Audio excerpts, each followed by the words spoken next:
ആശ്വാസം നേടാം. ഹൃത്തിനുള്ളിൽ ജീവൻ നൽകും വചനം, തിരുവചനം. പിതാവായ ദൈവത്തിൻ്റെ സ്നേഹവും പുത്രനായ യേശുക്രിസ്തുവിൻ്റെ കൃപയും ആശ്വാസദായകനായ പരിശുദ്ധാത്മാവിൻ്റെ സഹവാസവും ശാലവും ശുശ്രൂഷയിൽ പങ്കുചേരുന്ന നിങ്ങളുടെ കൂടെ എപ്പോഴും ഉണ്ടായിരിക്കട്ടെ. ദൈവവചനം ശ്രവിച്ച് വചനം തിരുവചനത്തിൽ പങ്കുചേർന്ന് നമ്മുടെ ജീവിതങ്ങളെ അനുഗ്രഹപൂർണ്ണമാക്കാം. വിശുദ്ധ മത്തായി എഴുതിയ സുവിശേഷം 5-ാം അധ്യായം 9-ാം തിരുവചനം. സമാധാനം സ്ഥാപിക്കുന്നവർ ഭാഗ്യവാന്മാർ, അവർ ദൈവപുത്രന്മാരെന്ന് വിളിക്കപ്പെടും. ക്രിസ്തുവിൽ പ്രിയമുള്ളവരെ, ലോകം ഇന്ന് അധികം ആഗ്രഹിക്കുന്നത് സമാധാനമാണ്. വ്യക്തി ഏറ്റവും കൂടുതൽ ആഗ്രഹിക്കുന്നത് സമാധാനമാണ്. കുടുംബം ഏറ്റവും കൂടുതൽ ആഗ്രഹിക്കുന്നത് സമാധാനമാണ്. രാജ്യങ്ങൾ ഏറ്റവും കൂടുതൽ ആഗ്രഹിക്കുന്നതും സമാധാനമാണ്. എല്ലായിടത്തും മനുഷ്യൻ ആഗ്രഹിക്കുന്നത് സമാധാനമാണ്. എന്നാൽ ഈ സമാധാനം എവിടെ ലഭിക്കും എന്ന് അന്വേഷിച്ച് ഓടി നടക്കുന്ന മനുഷ്യരെ കാണാനായിട്ട് സാധിക്കും. ഈ സമാധാനം നമ്മുടെ ജീവിതങ്ങളിൽ രൂപപ്പെടുത്തുവാൻ സഹായിക്കുന്ന ചില ചിന്ത ക്രിസ്തു അനുകരണത്തിൽ നമുക്ക് കണ്ടെത്താനായിട്ട് സാധിക്കും. വിശുദ്ധ ബൈബിൾ കഴിഞ്ഞാൽ ലോക ചരിത്രത്തിൽ ഏറ്റവും കൂടുതൽ സ്വാധീനം ചെലുത്തിയ പുസ്തകമാണ് തോമസ് ആൽക്കംബസിൻ്റെ ക്രിസ്തു അനുകരണം എന്ന പുസ്തകം. 1420-ലും 1422 ആ കാലയളവിൻ്റെ ഇടയിൽ രചിക്കപ്പെട്ട തോമസ് ആൽക്കംബസിൻ്റെ സുവർണ പുസ്തകമാണ് ക്രിസ്തു അനുകരണം. തോമസ് ആൽക്കംബസ് ഈ പുസ്തകത്തിൽ, അദ്ദേഹത്തിൻ്റെ ക്രിസ്തു അനുകരണം എന്ന പുസ്തകത്തിൽ 23-ാമത്തെ അധ്യായത്തിൽ തലക്കെട്ട് ഇങ്ങനെയാണ്: സമാധാനത്തിന് 4 മാർഗങ്ങൾ. ഇന്ന് മനുഷ്യൻ സമാധാനത്തിന് വേണ്ടി ഇങ്ങനെ ഓടിക്കൊണ്ടിരിക്കുക. അപ്പോൾ സമാധാനം നമ്മുടെ ജീവിതത്തിൽ രൂപപ്പെടുത്തിയെടുക്കുവാൻ 4 മാർഗങ്ങളുണ്ടെന്ന് ക്രിസ്തു അനുകരണത്തിലെ 3-ാം പുസ്തകത്തിൽ 23-ാം അധ്യായത്തിൽ നമ്മളെ പഠിപ്പിക്കുകയാണ്.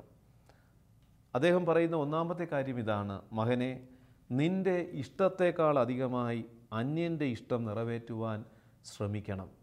നീ സമാധാനം ആഗ്രഹിക്കുന്നുണ്ടെങ്കിൽ നീ ആയിരിക്കുന്ന നിൻ്റെ വ്യക്തി ജീവിതത്തിൽ, കുടുംബത്തിൽ, നിൻ്റെ തൊഴിൽ മേഖലകളിൽ, നീ വ്യാപരിക്കുന്ന ഇടങ്ങളിൽ, കടന്നു പോകുന്ന സ്ഥലങ്ങളിലൊക്കെ സമാധാനം നീ ആഗ്രഹിക്കുന്നുണ്ടെങ്കിൽ, നീ സമാധാനത്തിൽ നിലനിൽക്കുവാൻ, മറ്റുള്ളവരുടെ ജീവിതത്തിൽ സമാധാനം പുലരണമെന്ന് നീ ആഗ്രഹിക്കുന്നുണ്ടെങ്കിൽ, നീ ഒന്നാമത് ചെയ്യേണ്ടത് നിൻ്റെ ഇഷ്ടത്തേക്കാളധികം അന്യൻ്റെ ഇഷ്ടം നിറവേറ്റുവാൻ ശ്രമിക്കണം. എന്നാൽ നമുക്കറിയാം, ലോകം ഇന്ന് നമ്മുടെ മുമ്പിൽ വയ്ക്കുന്നത് സ്വാർത്ഥതയുടെ ചിന്തകളാണ്. എൻ്റെ ഇഷ്ടം, നിൻ്റെ ഇഷ്ടമനുസരിച്ച് നീ ജീവിക്കുക, നിനക്ക് സ്വാതന്ത്ര്യമുണ്ട്. നിൻ്റെ സ്വാതന്ത്ര്യം എന്തിന് മറ്റുള്ളവർക്ക് നീ അടിയറ വയ്ക്കുന്നു? നിൻ്റെ ഇഷ്ടമനുസരിച്ച് നിനക്ക് ജീവിച്ചാൽ പോരെ, നിനക്ക് തോന്നുന്നത് പോലെ ജീവിച്ചാൽ പോരെ, നിൻ്റെ ആഗ്രഹങ്ങൾക്കൊത്ത് നീ ജീവിച്ചാൽ പോരെ എന്ന് ലോകം നമ്മളോട് പറയുന്നുണ്ട്. എന്നാൽ ഒരുവൻ്റെ ആഗ്രഹത്തിന് വേണ്ടി മാത്രം മറ്റുള്ളവരെ പരിഗണിക്കാതെ, മറ്റുള്ളവരുടെ ഇഷ്ടങ്ങൾ തിരിച്ചറിയാതെ, മറ്റുള്ളവരുടെ നന്മയായ ഇഷ്ടങ്ങൾ അത് മനസ്സിലാക്കി ജീവിക്കാതെ സ്വന്തം ഇഷ്ടത്തിന് പ്രാധാന്യം കൊടുത്താൽ അവിടെ അസമാധാനം കടന്നു വരാനായിട്ട് സാധ്യതയുണ്ട്. ആദി പാപം പോലും, ആദി പറുദീസയിലെ അസമാധാനത്തിന് കാരണം ഒരുവൻ അവൻ്റെ ഇഷ്ടത്തിന് പ്രാധാന്യം കൊടുത്തതാണ്. ദൈവത്തിൻ്റെ ഇഷ്ടത്തിന് പ്രാധാന്യം കൊടുക്കാതെ, ദൈവം പറഞ്ഞ കാര്യത്തിന് മുൻതൂക്കം കൊടുക്കാതെ, അവരെൻ്റെ ഇഷ്ടം മനസ്സിലാക്കാതെ, അന്യൻ്റെ ഇഷ്ടം നിറവേറ്റുവാൻ താല്പര്യമില്ലാതെ എൻ്റെ ഇഷ്ടമാണെന്നുള്ള നിലപാടെടുത്തപ്പോൾ അവിടെ അസമാധാനം നിറഞ്ഞു.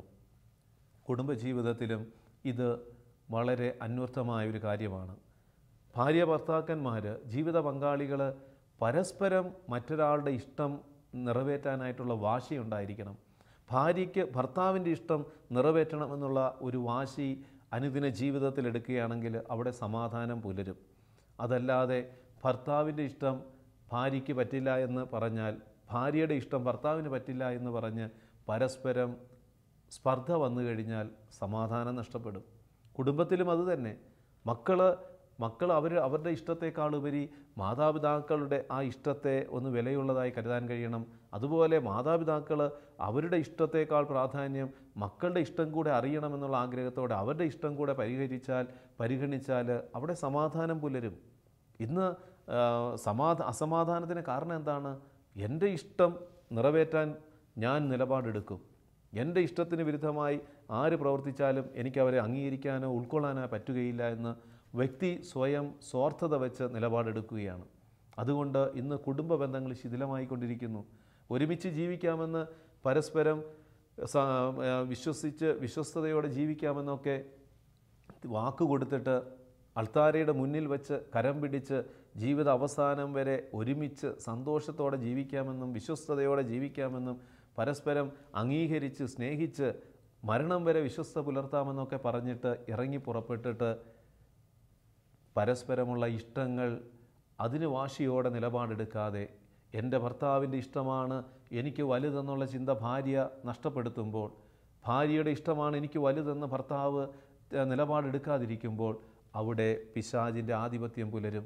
അവിടെ അസമാധാനം നിറയും.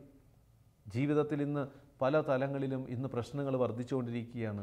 വിശ്വസ്തയോടെ ഭർത്താവ് വിദേശ രാജ്യങ്ങളിൽ ഈ കുടുംബത്തിന് വേണ്ടി കഷ്ടപ്പെടുമ്പോൾ ഭർത്താവ് കഷ്ടപ്പെടുന്നത് ഭാര്യയുടെ ഇഷ്ടത്തിന് വേണ്ടിയാണെന്ന് ഭാര്യ മനസ്സിലാക്കി ഭർത്താവിനോട് വിശ്വസ്ത പുലർത്താതിരിക്കുമ്പോൾ അവിടെ അസമാധാനം കടന്നു വരും.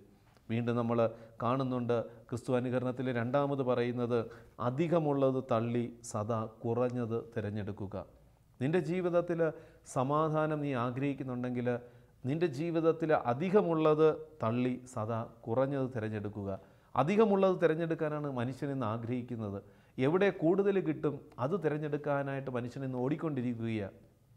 അവൻ്റെ കയ്യിലുള്ള സമ്പത്ത് അത് എങ്ങനെ വർദ്ധിപ്പിക്കാം, അധികം എവിടെ കിട്ടും, കൂടുതൽ പലിശ എവിടെ കിട്ടും എന്ന് ചിന്തിച്ച് അവൻ ഇങ്ങനെ ഓടുമ്പോൾ അവൻ്റെ ഉള്ളിൽ അസമാധാനം കടന്നു വരും. അധികത്തേക്കാളുപരി തിരഞ്ഞെടുക്കേണ്ടത് അല്പം കുറഞ്ഞത് തിരഞ്ഞെടുക്കാനായിട്ടുള്ള മനസ്സുണ്ടാകണം. നമ്മുടെ വ്യക്തി ജീവിതത്തിൽ ഈ ഒരു നിലപാടെടുക്കുകയാണെങ്കിൽ നമുക്ക് സമാധാനം നിലനിർത്താൻ പറ്റും. അധികമുണ്ടാക്കുവാനും വാരിക്കൂട്ടുവാനും ലോകത്തോടുള്ള ആ പ്രേമം നമ്മളെ നിർബന്ധിച്ചുകൊണ്ടിരിക്കും. കാരണം ലഭിച്ചതിൽ അധികം കിട്ടിയാലേ എനിക്ക് സന്തോഷം കിട്ടൂ എന്ന് പറയുന്ന മനുഷ്യരെ നമുക്ക് കാണാനായിട്ട് സാധിക്കും. ആർത്തിയുടെ സംസ്കാരം, ഒരു വ്യക്തി ഈ ആർത്തിയുടെ സംസ്കാരം അവൻ നിലനിർത്തിക്കൊണ്ടുപോയാൽ അവൻ്റെ ഉള്ളിൽ സമാധാനം നഷ്ടപ്പെടും. എത്ര കിട്ടിയാലും അവന് തൃപ്തി ഉണ്ടാവുകയില്ല. നമുക്കറിയാം നമ്മുടെ അനുദിന ജീവിതത്തിൽ കുറച്ച് വസ്ത്രം നമുക്ക് കിട്ടിക്കഴിഞ്ഞാൽ ആ വസ്ത്രം അത് നന്നായിട്ട് അലക്കി തേച്ച് നല്ല വെടിപ്പോടെ ഇടുന്നതിന് പകരം കൂടുതൽ വസ്ത്രങ്ങൾ വാരിക്കൂട്ടണമെന്നുള്ള ചിന്തയോടെ അധികം എന്നുള്ള മനോഭാവം പുലർത്തിയാൽ അവിടെ അസമാധാനം കടന്നു വരും. ഇന്ന് മനുഷ്യൻ്റെ ജീവിതത്തിൽ നമ്മൾ നോക്കിയാൽ മതി, വാരിക്കൂട്ടുന്നതാണ്. ഉപയോഗിക്കാത്ത എത്രയോ വസ്തുക്കൾ അവരുടെ കുടുംബങ്ങളിൽ വാരിക്കൂട്ടി വെച്ചിട്ടുണ്ട്. ഷെൽഫുകളിൽ, അലമാരകളിൽ ഉപയോഗിക്കാത്ത എത്രമാത്രം വസ്ത്രങ്ങളും എത്രമാത്രം അനുദിന ജീവിതത്തിലെ വസ്തുവകകളുമാണ് മനുഷ്യനിന്ന് അവരുടെ ഭവനങ്ങളിൽ നിറച്ചു വച്ചിരിക്കുന്നത്. കുറച്ചേ ആവശ്യമായിട്ടുള്ളൂ, എന്നിട്ടും മനുഷ്യനിന്ന് വാരിക്കൂട്ടാനായിട്ടുള്ള ഒരു മനോഭാവത്തോടെ ഓടുന്നത് കൊണ്ട് കിട്ടിയിട്ടും വാരിക്കൂട്ടിയിട്ടും സമാധാനമില്ല. ഇതാ സമാധാനം സ്ഥാപിക്കുന്നവർ ഭാഗ്യവാന്മാർ, അവർ ദൈവപുത്രർ എന്ന് വിളിക്കപ്പെടുമെന്ന് ക്രിസ്തു വചനം തിരിച്ചറിഞ്ഞുകൊണ്ട് സമാധാനം നമ്മുടെ ജീവിതങ്ങളിൽ നിലനിർത്തണമെങ്കിൽ അധികമുള്ളത് തള്ളി സദാ കുറഞ്ഞത് തിരഞ്ഞെടുക്കാനായിട്ടുള്ളൊരു മനസ്സിൻ്റെ ഉടമയായിട്ട് മാറണം. ഇന്ന് മനുഷ്യൻ സമ്പാദിച്ചു കൂട്ടാൻ, അധികം കൂട്ടാനാണ് ശ്രമിക്കുന്നത്. തൻ്റെ മക്കൾക്കും കൂടെയുള്ളവർക്കും വേണ്ടി അല്പം ആവശ്യമുള്ളത് സമ്പാദിച്ചാൽ മതി. ഇന്ന് മനുഷ്യൻ എന്താണ്, ആർത്തിയുടെ സംസ്കാരം മൂലം എൻ്റെ 4 തലമുറയ്ക്ക് അല്ലെങ്കിൽ എനിക്ക് ശേഷമുള്ള ഒരു 2 തലമുറയ്ക്ക് ഉള്ള സമ്പാദ്യം എനിക്ക് സമ്പാദിക്കണമെന്ന് വെച്ച് പറഞ്ഞുകൊണ്ട് ഇന്ന് ആർത്തിയുടെ സംസ്കാരത്തിൽ മനുഷ്യൻ ഓടുകയാണ്. അതുകൊണ്ടെന്താണ്, തെറ്റായ വളഞ്ഞ വഴികളിലൂടെ വർദ്ധിപ്പിക്കാനായിട്ട് ഓടുകയാണ്. അവിടെ ജീവിതത്തിൽ അസമാധാനം കടന്നു വരുന്നു. ഉള്ള പൈസ അത് നീതിപൂർവം വച്ച് ഉപയോഗിച്ച് സന്തോഷത്തോടെ ജീവിക്കേണ്ടതിന് പകരം ബ്ലേഡ് കമ്പനികളുടെ പിന്നാലെ പോയി അത് ഇരട്ടിപ്പിക്കാൻ ശ്രമിച്ച് അത് അവസാനം എല്ലാം നഷ്ടപ്പെട്ട് അസമാധാനത്തിൽ വീഴുന്നവർ എത്രമാത്രം. ചില സ്വാർത്ഥ ലാഭങ്ങൾക്ക് വേണ്ടി പലതും ഇരട്ടിപ്പിക്കാമെന്ന് പറയുന്നതനുസരിച്ച് ഇന്ന് മനുഷ്യൻ ഓടിക്കൊണ്ടിരിക്കുകയാണ്. എന്തിനേറെ നമ്മുടെ ശരീരത്തിലെ ഓരോ സാഹചര്യങ്ങളെ, ശരീരത്തിലെ ഓരോ അവസ്ഥകളെയും അത് തൃപ്തിയോടെ നിലപാടെടുക്കാതെ അത് വർദ്ധിപ്പിക്കാനായിട്ട് ഇന്ന് മനുഷ്യൻ ഓടിക്കൊണ്ടിരിക്കുക. ദൈവം തന്ന ആ ശരീരം അതിൻ്റെ പൂർണ്ണതയിൽ നിലനിർത്താതെ അത് വർദ്ധിപ്പിക്കാനായിട്ട് യാന്ത്രികമായിട്ടുള്ള തലങ്ങളിൽ ഇന്ന് മനുഷ്യനിങ്ങനെ ഓടിക്കൊണ്ടിരിക്കുക. ആവശ്യമില്ലാത്ത എക്സസൈസ്, ചില ആവശ്യമില്ലാത്ത തരത്തിലുള്ള മരുന്നുകൾ കഴിച്ച് ശരീരം പുഷ്ടിപ്പെടുത്താനായിട്ട് ശ്രമിക്കുന്നതിൻ്റെ പരിണിതഫലമായി രോഗിയായി തീർന്ന അസമാധാനത്തിന് അടിമപ്പെടുന്ന എത്രയോ വ്യക്തികൾ. ചില സൗന്ദര്യം, ദൈവം തന്ന സൗന്ദര്യത്തെ അതിനംഗീകരിച്ച് അത് മതി എന്ന് പറഞ്ഞുകൊണ്ട് ജീവിക്കാതെ അധികം വർദ്ധിപ്പിക്കണം, ഈ സൗന്ദര്യം പോരാ, അല്പം കൂടെ ഒന്ന് സൗന്ദര്യം കൂട്ടണമെന്ന് ആഗ്രഹിച്ച് ആവശ്യമില്ലാത്ത ക്രീമുകൾ എടുത്തു വച്ചിട്ട് പിന്നെ അലർജി വന്ന് പിന്നെ അതിൻ്റെ പാണ്ടായി അവസാനം സമാധാനം നഷ്ടപ്പെട്ട അവസ്ഥയിൽ ജീവിക്കുന്ന എത്രയോ പേര്. ആർത്തിയുടെ സംസ്കാരം വരുമ്പോൾ നിൻ്റെ ജീവിതത്തിൽ സമാധാനം നഷ്ടപ്പെടും. ആവശ്യമായിട്ടുള്ള വസ്തുവകൾ മതിയെന്ന് നിനക്ക് തീരുമാനമെടുക്കാൻ കഴിയണം. അതല്ലാതെ എനിക്ക് കൂടുതൽ വേണം. ഒരു ഭവനത്തിൽ, ഒരു കുടുംബത്തിൽ, ഒരുമിച്ച് ജീവിക്കുന്ന ഒരു കുടുംബം, ഒരു വാഹനം മതി, ഒരുമിച്ച് പോകാനും യാത്ര ചെയ്യാനും എല്ലാം ഒരു വാഹനം മതി. എന്നിട്ടും ഇന്നെന്താണ് ആർത്തിയുടെ സംസ്കാരം? ഒറ്റയ്ക്ക് 4 പേരുണ്ടെങ്കിൽ 4 പേർക്കും വാഹനം വേണം, അല്ലെങ്കിൽ 2 പേരുണ്ടെങ്കിൽ 2 പേർക്കും ഓരോ വാഹനം വേണമെന്ന് പറഞ്ഞുകൊണ്ട് ആർത്തിയുടെ സംസ്കാരത്തിൻ്റെ പിന്നാലെ മനുഷ്യൻ ഓടുന്നത് കൊണ്ട് ഇതെല്ലാം നേടിയിട്ടും സമാധാനമില്ല. സമാധാനം അന്യമായി കൊണ്ടിരിക്കുന്നു. അതുകൊണ്ട് ക്രിസ്തു അനുകരണത്തിലെ ഗ്രന്ഥകർത്താവ് നമ്മളെ ഓർമ്മിപ്പിക്കുകയാണ്, നിനക്ക് സമാധാനം ഉൾക്കൊണ്ടുകൊണ്ട് ജീവിക്കണമെങ്കിൽ നിൻ്റെ ഇഷ്ടത്തേക്കാളധികം മറ്റുള്ളവരുടെ ഇഷ്ടങ്ങൾ പരിഗണിക്കുക. മറ്റൊന്ന്, അധികമുള്ളത് തള്ളി സദാ കുറഞ്ഞത് തിരഞ്ഞെടുക്കുക. അധികം വാരിക്കൂട്ടാനായിട്ടുള്ള മനോഭാവം തള്ളിമാറ്റി ചെറുത് മതി എന്നുള്ള മനോഭാവത്തോടെ, കുറച്ച് മതി എന്നുള്ള മനോഭാവത്തോടെ എല്ലാ കാര്യത്തിലും, വസ്ത്രത്തിലും, ഭക്ഷണ കാര്യങ്ങളായാലും അല്ലെങ്കിൽ നമ്മുടെ കുടുംബ ബന്ധങ്ങളിലെ സാമ്പത്തിക മേഖലകളായാലും എല്ലായിടത്തും ഒരു മിതത്വം പാലിക്കാനായിട്ട് കഴിയണം. അധികം എന്നുള്ളത് പിശാചിൻ്റെ തന്ത്രമാണ്. അധികം എന്നുള്ള ചിന്ത പിശാചി നമുക്ക് തരുന്നതാണ്. ഇത് മതിയാവുകയില്ല, കൂടുതൽ വേണം. അത് പിശാചി നമ്മളെ അസമാധാനത്തിൽ കൊണ്ടെത്തിക്കുവാൻ അവൻ തന്ത്രപൂർവ്വം നമ്മുടെ ജീവിതത്തിൽ ഇടപെടുന്നതാണ്. മൂന്നാമത്, ക്രിസ്തു അനുകരണത്തിൽ നമ്മുടെ ജീവിതങ്ങളിൽ സമാധാനം നിലനിർത്തണമെങ്കിൽ നമ്മൾ എടുക്കേണ്ട മൂന്നാമത്തെ കാര്യം, താഴ്ന്ന സ്ഥാനത്ത് ഏവർക്കും കീഴിലായിരിക്കുവാൻ ശ്രമിക്കുക. താഴ്ന്ന സ്ഥാനം എടുത്ത് ഏവർക്കും കീഴിലായിരിക്കുവാൻ ശ്രമിക്കുക. ഇന്ന് മനുഷ്യന് എളിമപ്പെടാൻ താല്പര്യമില്ല, ഒന്ന് താഴ്ന്നു നിൽക്കാനായിട്ട് താല്പര്യമില്ല. എല്ലാവരുടെ മുമ്പിൽ എനിക്ക് ഉയർന്നു നിൽക്കണം. ഇന്ന് എല്ലാവരുടെ മുമ്പിൽ ഉയർന്നു നിൽക്കാനായിട്ടാണ് മനുഷ്യൻ ആഗ്രഹിക്കുന്നത്. കുടുംബത്തിൽ തന്നെ എടുത്താൽ നമുക്കറിയാം, ഭാര്യയ്ക്ക് ഭർത്താവിൻ്റെ മുമ്പിലൊന്ന് താഴ്ന്നു നിൽക്കാനായിട്ട് താല്പര്യമില്ല, ഭർത്താവിന് ഭാര്യയുടെ മുമ്പിലൊന്ന് ചെറുതാകാനായിട്ട് താല്പര്യമില്ല. ഞാനാണ് തല. ഭർത്താവ് പറയും ഞാനാണ് തല, അത് ശിരസ്. കാരണം വിശുദ്ധ ഗ്രന്ഥത്തിൽ പറഞ്ഞിട്ടുണ്ട്, ഭർത്താവ് ഭാര്യയുടെ ശിരസ്സാണ്. അപ്പോൾ ഈ വചനം എടുത്തു വെച്ചിട്ട് ഭർത്താക്കന്മാർ കുടുംബത്തിൽ അസ്വസ്ഥത സൃഷ്ടിക്കും. ഞാനാണ് എല്ലാ തീരുമാനങ്ങളും എടുക്കേണ്ടത്. താഴാനായിട്ട് മനസ്സില്ല, ഞാനാണ് തല. ബൈബിളിൽ പറഞ്ഞിട്ടുണ്ട്, വിശുദ്ധ ഗ്രന്ഥത്തിൽ പറഞ്ഞിട്ടുണ്ടല്ലോ, ഭാര്യയുടെ ശിരസ്സാണ് ഭർത്താവ്. അതുകൊണ്ട് ഭർത്താവായ ഞാനാണ് വീട്ടിലെ കാര്യങ്ങളെല്ലാം നിയന്ത്രിക്കേണ്ടത്, ക്രമപ്പെടുത്തേണ്ടത്. ഞാൻ പറയുന്നതേ അനുസരിക്കാവൂ. ഈ ഒരു മനോഭാവം വെച്ച് കഴിഞ്ഞാൽ കുടുംബത്തിൽ അസമാധാനം വരും. എന്നാൽ ഭർത്താക്കന്മാർ അറിയേണ്ട ഒരു വലിയൊരു സത്യമുണ്ട്, തലയ്ക്ക് ഒറ്റയ്ക്ക് നിൽക്കാൻ പറ്റില്ല. ശിരസിന് കഴുത്തിൻ്റെ സപ്പോർട്ടുണ്ടെങ്കിലേ ശിരസ് നേരെ നിൽക്കൂ, അതല്ലെങ്കിൽ ശിരസ് മടങ്ങിപ്പോവും. നമുക്കറിയാം. കാരണം കഴുത്ത് സ്ട്രോങ് ആയിട്ട് നിൽക്കുമ്പോൾ കഴുത്തിൻ്റെ ബലമാണ് ശിരസിനെ നിവർത്തി നിർത്തുന്നത്. അപ്പോൾ ഈ ഭർത്താക്കന്മാർ തിരിച്ചറിയേണ്ട ഒരു സത്യമുണ്ട്, കഴുത്തെന്ന് പറയുന്നത് ഭാര്യയാണ്. ഭാര്യയുടെ ആ സപ്പോർട്ടുണ്ടെങ്കിലേ ഭർത്താവിന് നിവർന്നു നിൽക്കാൻ പറ്റൂ. ഭാര്യയെ ഇത് മനസ്സിലാക്കണം. അങ്ങനെ ഇവർ പരസ്പരം മനസ്സിലാക്കി ഒരാളുടെ മുമ്പിൽ ഒന്ന് എളിമപ്പെട്ട് നിന്നാൽ അവിടെ സമാധാനം പുലരും. അതല്ലെങ്കിൽ ഞാനാണ് വലുത്, ഞാൻ പറയുന്നത് നിഷേധിച്ചു കഴിഞ്ഞാൽ ഞാൻ ചെറുതായി പോകുന്നത് കൊണ്ട് എനിക്ക് ഒരുമിച്ച് ജീവിക്കാൻ പറ്റില്ല, വാശിയെടുത്ത് കുടുംബ ബന്ധങ്ങൾ തകർത്തുകൊണ്ടിരിക്കുക. ഇന്ന് ഭർത്താക്കന്മാർ ഭാര്യമാർ തമ്മിലുള്ള ബന്ധം, ഭാര്യ ഭർത്തൃ ബന്ധം ഇന്ന് തകർന്നു പോകാനായിട്ടുള്ള ഒരു കാരണം സ്വയം എളിമപ്പെടാനായിട്ട് താല്പര്യമില്ല. രണ്ടുപേരും പരസ്പരം എളിമപ്പെടണം. താഴ്ന്ന സ്ഥാനത്ത് ഏവർക്കും കീഴിലായിരിക്കുവാൻ ശ്രമിച്ചാൽ അവിടെ സമാധാനം പുലരും. നീ താഴുമ്പോൾ യഥാർത്ഥത്തിൽ നീ ബലമുള്ളവനായിട്ട് മാറുകയാണ്. നിൻ്റെ ഉള്ളിൽ നീ ചെറുതാകുന്നു എന്നുള്ള ചിന്ത പിശാചാണ് തരുന്നത്. നീ ഒന്ന് എളിമപ്പെടുമ്പോൾ യഥാർത്ഥത്തിൽ നീ അവിടെ സമാധാനം സ്ഥാപിക്കുന്നു. നീ ദൈവപുത്രനെന്ന് വിളിക്കപ്പെടുകയാണ്. യേശു പറയുന്നില്ലേ, സമാധാനം സ്ഥാപിക്കുന്നവർ ദൈവപുത്രരെന്ന് വിളിക്കപ്പെടും. അപ്പോൾ ഒരു അവസ്ഥയിൽ നീ ആയിരിക്കുന്ന ഇടത്തിൽ ഒരു സമാധാനം സൃഷ്ടിക്കുവാൻ നീ ഒന്ന് താഴ്ന്നു കൊടുത്താൽ നീ ദൈവപുത്രൻ്റെ സ്ഥാനത്ത്, ദൈവപുത്രിയുടെ സ്ഥാനത്ത് ഉയരുകയാണ്. ഈ ചിന്ത നിൻ്റെ ഉള്ളിൽ ഭരിക്കണം. അതല്ലാതെ അയ്യോ ഞാൻ താഴ്ന്നു പോകുന്നു, മറ്റുള്ളവർ അങ്ങനെ എന്നെ താഴ്ത്തി വിജയിക്കേണ്ട എന്ന് വാശി പിടിച്ച് വിവാഹമോചനത്തിൻ്റെ പിന്നാലെ ഇന്ന് അനേകം കുടുംബങ്ങൾ ഇന്ന് വിവാഹമോചനവുമായിട്ട് ഓടുന്നുണ്ട്. ജന്മം കൊടുത്ത കുഞ്ഞിനെ മറന്ന് ചെറിയ വാശിയുടെ പേരിൽ ഭർത്താവിൻ്റെ കുടുംബക്കാരോടും ഭർത്താവിനോടുള്ള വാശിയുടെ പേരിൽ വിവാഹമോചനത്തിന് ഓടുന്നവർ എളിമപ്പെടാൻ തയ്യാറല്ലാത്തതുകൊണ്ടാണ്. സ്വന്തം കുഞ്ഞുങ്ങളെ മറന്ന്, ജന്മം കൊടുത്ത മക്കളെ മറന്ന്, ഭാര്യയുടെ വീട്ടുകാരോടുള്ള എതിർപ്പ് വെച്ചുകൊണ്ട്, അവരോടുള്ള എതിർപ്പ് മൂലം വിവാഹമോചനത്തിനായിട്ട് ഭർത്താക്കന്മാർ പോകുമ്പോൾ ഓർത്തുകൊള്ളണം, നിങ്ങൾക്ക് എളിമപ്പെടാൻ കഴിയാത്തത് കൊണ്ടാണ്. കുടുംബ ബന്ധങ്ങളിലെ അസമാധാനത്തിന് കാരണം ഇതാണെന്ന് തിരിച്ചറിയണം. താഴ്ന്ന സ്ഥലത്ത് ഒന്ന് എളിമപ്പെടാൻ തയ്യാറായാൽ അവിടെ സമാധാനം പുനഃസ്ഥാപിക്കും. വീണ്ടും നാലാമത്, ക്രിസ്തുവനുകരണത്തിൽ സമാധാനം നമ്മുടെ കുടുംബങ്ങളിലെ, വ്യക്തിജീവിതത്തിലെ, സമൂഹത്തിൽ നിലനിർത്താൻ നാലാമതെടുക്കേണ്ട നിലപാട് ദൈവ തിരുവിഷ്ടം തന്നിൽ നിറവേറ്റാൻ സദാ ആഗ്രഹിക്കുകയും പ്രാർത്ഥിക്കുകയും ചെയ്യുക.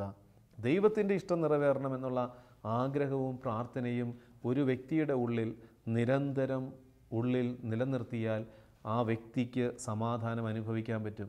ആ വ്യക്തിയുടെ ആയിരിക്കുന്ന ഇടങ്ങളിൽ ആ വ്യക്തിക്ക് സമാധാനം കൊണ്ടുവരാനായിട്ട് പറ്റും. എൻ്റെ ഇഷ്ടങ്ങളല്ല, ദൈവത്തിൻ്റെ ഇഷ്ടം എന്നിൽ നിറവേറ്റപ്പെടണം, അതിനായി പ്രാർത്ഥിക്കണം. നമ്മൾ കാണുന്നില്ലേ ഈശോയുടെ ജീവിതത്തിൽ പിതാവിൻ്റെ ഇഷ്ടം നിറവേറ്റുന്നതായിരുന്നു ഈശോയുടെ ഏറ്റവും വലിയ ആഗ്രഹം.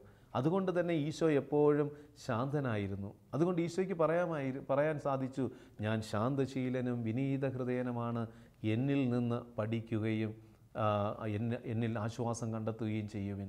ഈശോ ഇത് പറയാൻ കാരണം എന്താണ്? ഈശോയ്ക്ക് ഒറ്റ ആഗ്രഹമേ ഉള്ളൂ, ഈശോയ്ക്ക് പിതാവിൻ്റെ ഇഷ്ടം നിറവേറ്റുക. വിശ്വാസികളായ ഓരോ ക്രിസ്തു വിശ്വാസിയുടെയും ഒരു ധർമ്മമെന്ന് പറയുന്നത് ദൈവത്തിൻ്റെ ഇഷ്ടം നിറവേറ്റുക. ഈ ഭൂമിയിൽ ജീവിച്ചിരിക്കുന്നിടത്തോളം കാലം ദൈവം നമ്മളിൽ നിന്ന് ആഗ്രഹിക്കുന്നത് ദൈവത്തിൻ്റെ ഇഷ്ടം നമ്മളിലൂടെ പൂർത്തീകരിക്കണമെന്നുള്ള ആഗ്രഹം നമുക്കുണ്ടായിരിക്കണം. അങ്ങനെ നമ്മുടെ ജീവിതത്തിൽ ഉണ്ടെങ്കിൽ നമുക്ക് സമാധാനത്തോടെ നിലനിൽക്കാൻ പറ്റും. സമാധാനം എപ്പോഴും നമ്മുടെ കൂടെ ഉണ്ടായിരിക്കും. നമ്മൾ സമാധാനം സ്ഥാപിക്കുന്നവരായിട്ട് നമ്മൾ മാറുകയും ചെയ്യും. ദൈവത്തിൻ്റെ ഇഷ്ടത്തേക്കാൾ സ്വന്തം ഇഷ്ടങ്ങളിലും അതിനുവേണ്ടി പ്രാർത്ഥിച്ചുകൊണ്ടിരിക്കുന്ന ഒരു ലോകത്തെയാണ് നമ്മൾ കാണുന്നത്. നമ്മൾ സ്വർഗസ്ഥനായ പിതാവേ എന്നുള്ള പ്രാർത്ഥന എല്ലാ ദിവസവും ചൊല്ലും. പിതാവേ, അവിടുത്തെ ഇഷ്ടം എന്നിൽ നിറവേറട്ടെ. എന്നിട്ട് നമ്മൾ നമ്മുടെ ഇഷ്ടങ്ങൾക്ക് വേണ്ടി വാശി പിടിക്കുമ്പോൾ എങ്ങനെ സമാധാനം പുലരും? നാം ആയിരിക്കുന്ന ഇടങ്ങളിൽ എങ്ങനെ മറ്റുള്ളവർക്ക് സമാധാനം കിട്ടും? നമ്മൾ സമാധാനം സ്ഥാപിക്കുന്നവരാകണമെങ്കിൽ, നമ്മുടെ സാന്നിധ്യം മറ്റുള്ളവർക്ക് സമാധാനം കൊടുക്കുന്നതാകണമെങ്കിൽ നമ്മൾ ദൈവ ഇഷ്ടത്തിന് ഒന്നാം സ്ഥാനം കൊടുക്കണം. ദൈവ ഇഷ്ടത്തിന് പ്രാധാന്യം കൊടുക്കണം. ചില ഇഷ്ടങ്ങൾ ഒരുപക്ഷെ ദൈവത്തിൻ്റെ ഇഷ്ടമാകണമെന്നില്ല. നമ്മളെടുക്കുന്ന ചില ഇഷ്ടങ്ങൾ ഒരുപക്ഷെ നമ്മുടെ ഇഷ്ടമായിരിക്കാം. വാശി പിടിക്കുമ്പോൾ അവിടെ അസമാധാനം കുടുംബത്തിൽ കടന്നു വരും. നമ്മളായിരിക്കുന്ന ശുശ്രൂഷ മേഖലകളിൽ, നമ്മൾ തൊഴിൽ ചെയ്യുന്ന മേഖലകളിൽ, നമ്മൾ പഠിക്കുന്ന പഠന മേഖലകളിൽ ദൈവത്തിൻ്റെ ഇഷ്ടത്തിനൊത്ത വിധം നിലപാടുകളെടുത്താൽ അവിടെ സമാധാനം പുലരുക തന്നെ ചെയ്യും. അതല്ലാതെ വ്യക്തികൾ സ്വാർത്ഥതയ്ക്ക് അടിമപ്പെട്ട് നിലപാടുകളെടുക്കുമ്പോൾ സമാധാനം ആ വ്യക്തി ആയിരിക്കുന്ന ഇടങ്ങളിൽ നിന്ന് തുടച്ചു മാറ്റുവാൻ ആ വ്യക്തി കാരണമാകും. പ്രിയമുള്ളവരെ, ഈ ദിനത്തിൽ ലോകം കൂടുതൽ ആഗ്രഹിക്കുന്നതും സമാധാനമാണ്. ഇന്ന് ഈ തിരുവചനത്തിൽ നമ്മൾ ധ്യാനിച്ചത് എങ്ങനെ നമ്മുടെ ജീവിതത്തിലും നമ്മളായിരിക്കുന്ന ഇടങ്ങളിലും സമാധാനം നിലനിർത്താം. മറ്റൊന്നുമല്ല, ക്രിസ്തു അനുകരണത്തിൽ തോമസ് കമ്പസ് പറയുന്ന കാര്യം നമ്മുടെ ജീവിതത്തിൽ ഒന്ന് നിലനിർത്താനായിട്ട് കഴിയണം. 4 കാര്യങ്ങൾ നമ്മുടെ മനസ്സിൽ എപ്പോഴും കാത്തു സൂക്ഷിക്കണം. 1, നമ്മുടെ ഇഷ്ടത്തേക്കാളധികം അന്യൻ്റെ ഇഷ്ടം നിറവേറ്റാനായിട്ട് താല്പര്യമെടുക്കണം. നീ ആയിരിക്കുന്ന ഇടങ്ങളിൽ മറ്റുള്ളവരുടെ ഇഷ്ടം, കാരണം ഈശോ തന്നെ പറയുന്നുണ്ടല്ലേ, മറ്റുള്ളവർ നിങ്ങൾക്ക് എന്ത് ചെയ്തു തരണമെന്ന് നിങ്ങൾ ആഗ്രഹിക്കുന്നുവോ അത് നിങ്ങൾ ആദ്യം അവർക്ക് ചെയ്യുക. അങ്ങനെ നീ ചെയ്ത് ജീവിക്കുമ്പോൾ നിൻ്റെ ജീവിതത്തിൽ സമാധാനം ഉണ്ടാകും. 2, അധികം നേടാനായിട്ട് ആർത്തിയുടെ സംസ്കാരത്തിൽ അടിമപ്പെട്ട് അധികം വാരിക്കൂട്ടാതെ കുറഞ്ഞത് തിരഞ്ഞെടുക്കുക. കൂടുതൽ വേണം എന്നുള്ള ചിന്ത ഏത് കാര്യത്തിലും, വസ്ത്രത്തിൻ്റെ കാര്യമാകാം, ഭക്ഷണത്തിൻ്റെ കാര്യമാകാം, സമ്പത്തിൻ്റെ കാര്യമാകാം, ഏത് മേഖലകളിലും എനിക്ക് കൂടുതൽ വേണമെന്നുള്ള ആർത്തിയുടെ സംസ്കാരം വെടിഞ്ഞ് മിതത്വം പാലിക്കാൻ കഴിയണം. കുറഞ്ഞത് തിരഞ്ഞെടുക്കുന്നവരാകണം, ഒരു മീഡിയമെങ്കിലും തിരഞ്ഞെടുത്ത് പോകുന്നവരാകണം. അതല്ലാതെ മാക്സിമം എനിക്ക് വേണം, ഏറ്റവും ഉയർന്നത് എനിക്ക് വേണം, ഏറ്റവും കൂടുതൽ എനിക്ക് വേണം. ആർത്തിയുടെ സംസ്കാരം വരുമ്പോൾ ഉള്ളിൽ അസമാധാനം വർദ്ധിച്ചുകൊണ്ടിരിക്കും. ഒരു കുറച്ച് പഠിച്ച് നല്ല മാർക്ക് കിട്ടിയ കുട്ടിക്ക് അതുകൊണ്ട് തൃപ്തിപ്പെടാനായിട്ട് തയ്യാറാകാതെ അയ്യോ ഇത്രയും കുറഞ്ഞു പോയി, ഇത്രയേ കിട്ടിയോളോ എന്നുള്ള അതൃപ്തി ഉള്ളിൽ നിറച്ചു കഴിയുമ്പോൾ ആ കുഞ്ഞ് അസമാധാനത്തിൽ അടിമപ്പെടുകയാണ്. നന്നായി പരിശ്രമിച്ചു, പഠിച്ചു, പ്രാർത്ഥിച്ചു, പരീക്ഷ എഴുതി ഇത്രയും മാർക്ക് കിട്ടിയിട്ടുണ്ടെങ്കിൽ അത് ദൈവത്തിന് നന്ദി പറഞ്ഞ് ഉൾക്കൊള്ളാതെ അത് കുറഞ്ഞു പോയല്ലോ, ഒരു മാർക്ക് കൂടെ കിട്ടിയെങ്കിൽ 100 മാർക്ക് കിട്ടുമെന്നുള്ള ചിന്ത വന്നു കഴിഞ്ഞാൽ അത് ആർത്തിയുടെ സംസ്കാരമാണ് ആ കുഞ്ഞിൻ്റെ ഉള്ളിൽ നിറഞ്ഞു നിൽക്കുന്നത്. മാതാപിതാക്കൾ പോലും കുഞ്ഞുങ്ങളെ പരിശീലിപ്പിക്കുന്ന അതാണ്. മാക്സിമം കൂടുതൽ വാങ്ങിക്കുക, കൂടുതൽ എന്നുള്ള ചിന്ത പ്രിയമുള്ളവരെ ആർത്തിയുടെ സംസ്കാരത്തിലേക്ക് വ്യക്തിയെ അധംപതിപ്പിക്കും. ആ അധംപതനം അവൻ്റെ ഉള്ളിൽ അസമാധാനം സൃഷ്ടിക്കും. ആ അസമാധാനം അവനായിരിക്കുന്ന ചുറ്റുപാടുകളിലും അവന് കൊടുക്കേണ്ട ഒരവസ്ഥ കടന്നു വരും. മറ്റൊന്ന്, താഴ്ന്ന സ്ഥാനത്തിരിക്കുവാനായിട്ടുള്ള ഒരു മനോഭാവം നമ്മൾ പുലർത്തണം. ഉയർന്നു നിൽക്കാനല്ല. ദൈവപുത്രൻ എളിമയുടെ തലത്തിലേക്ക് വന്നു. യേശു കർത്താവിൻ്റെ ജീവിത മാതൃക നമ്മൾ അനുകരിക്കണം. അവൻ ദൈവമായിരിക്കെ ദൈവത്തിൻ്റെ സമാനത നിലനിർത്തേണ്ടത് ഒരു കാര്യമായി പരിഗണിക്കാതെ സ്വയം തന്നെ ശൂന്യനായി കുരിശുമരണത്തോളം അവൻ അനുസരണമുള്ളവനായി മാറി.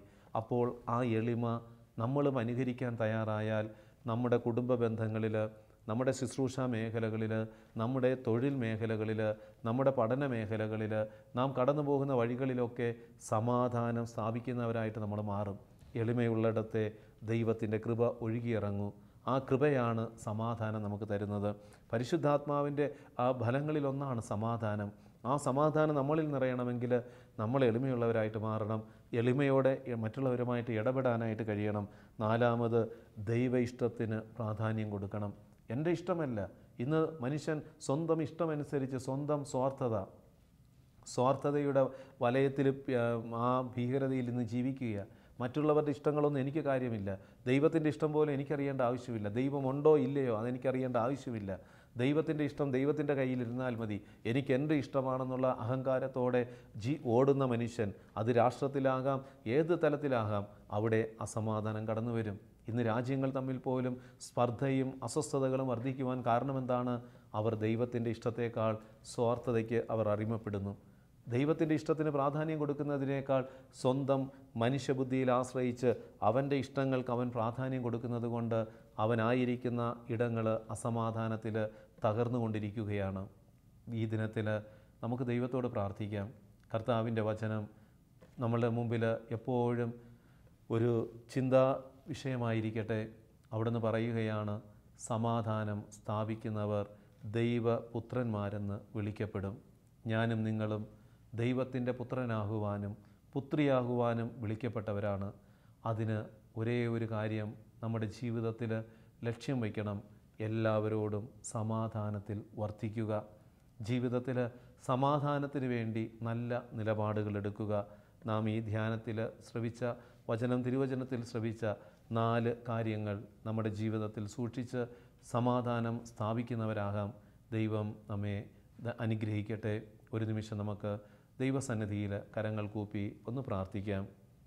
കാരുണ്യവാനായ ദൈവമേ, അവിടുന്ന് ഞങ്ങളോട് പറയുന്നുണ്ടല്ലോ, സമാധാനം സ്ഥാപിക്കുന്നവർ ഭാഗ്യവാന്മാർ, അവർ ദൈവപുത്രരെന്ന് വിളിക്കപ്പെടും.